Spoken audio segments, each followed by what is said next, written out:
ማግባት ደርሶ መፋታት፣ ይሄ ነው ችግሩ። ተምሮ መግባት። አሁን እንደው ስታገቡ ምን እያረጋችሁ እንደሆነ ይገባችሁ? ምን እያረጋችሁ እንደሆነ እኮ አይገባችሁ። አሁን ሚስት ቤተክርስቲያን እንደሆነች የሚያውቃለ? ባል ክርስቶስ እንደሆነ የሚገባው አለ? ለባሏ ስትታዘዝ ለክርስቶስ እንደምትታዘዝ የምትቆጥር ሴት አለች? ባሏን ስትንቅ ክርስቶስ እንደምትንቅ የሚገባት ሴት አለች? ሚስቱን ሲያቃልል ቤተክርስቲያንን እንደሚንቅ የሚገባው ሰው አለ? የለም። ባልና ሚስት ሲፋቱ ክርስቶስና ቤተክርስቲያን ተለያዩ ብሎ እንደ ካደ እንደሚቆጠርበት የሚረዳ ሰው አለ? የለም።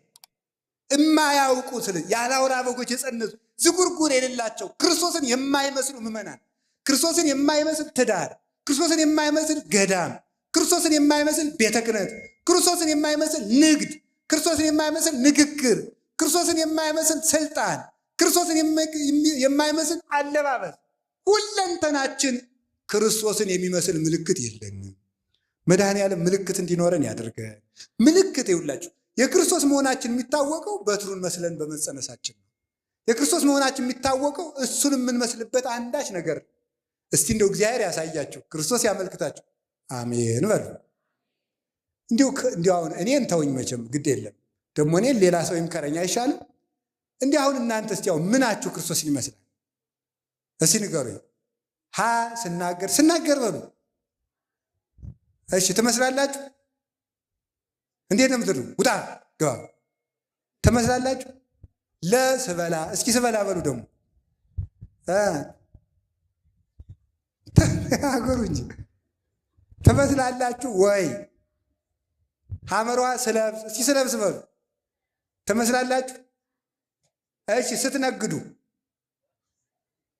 ምን ስትሾሙ ስትጋቡ፣ አዎ ክርስቶስ ለቤተ ክርስቲያን ሞተላት። ለሚስቱ የሚሞት ባል የለም።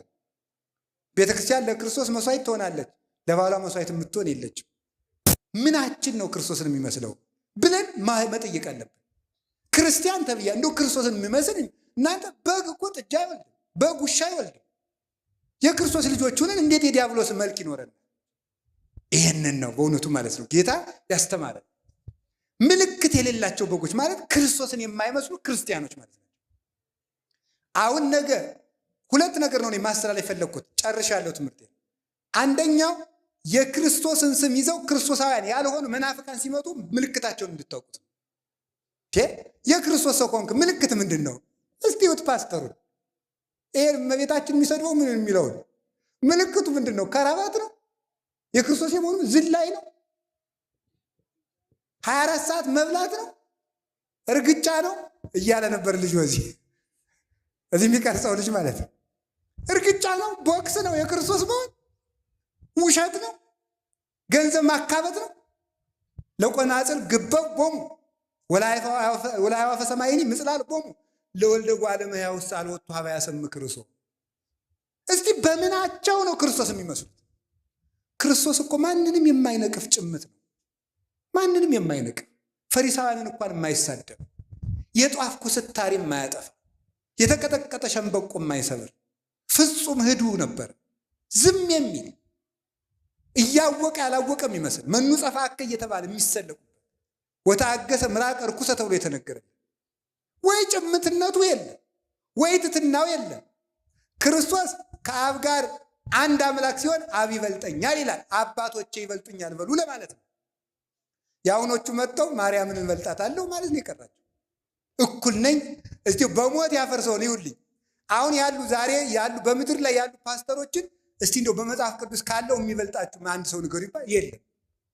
አንድ የሚበልጣቸው ሚካኤል አይበልጣቸው፣ ገብርኤል አይበልጣቸው፣ ዳዊት አይበልጣቸው፣ አብርሃም አይበልጣቸው፣ ጳውሎስ አይበልጣቸው፣ ድንግል ማርያም አትበልጣቸው።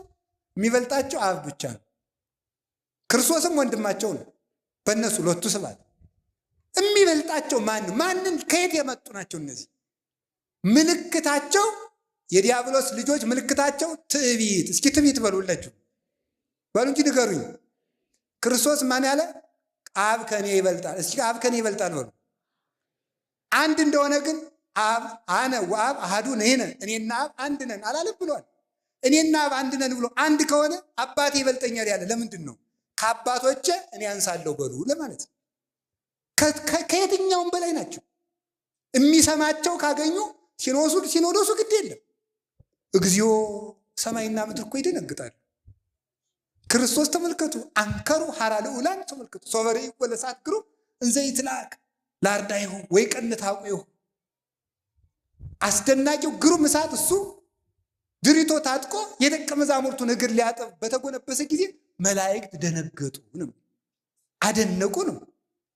አምላክ የፍጡርን እግር ሲያጥብ እነሱ የድንግል ማርያምን ጫማ ለመሳም አንሰግድም ይላል።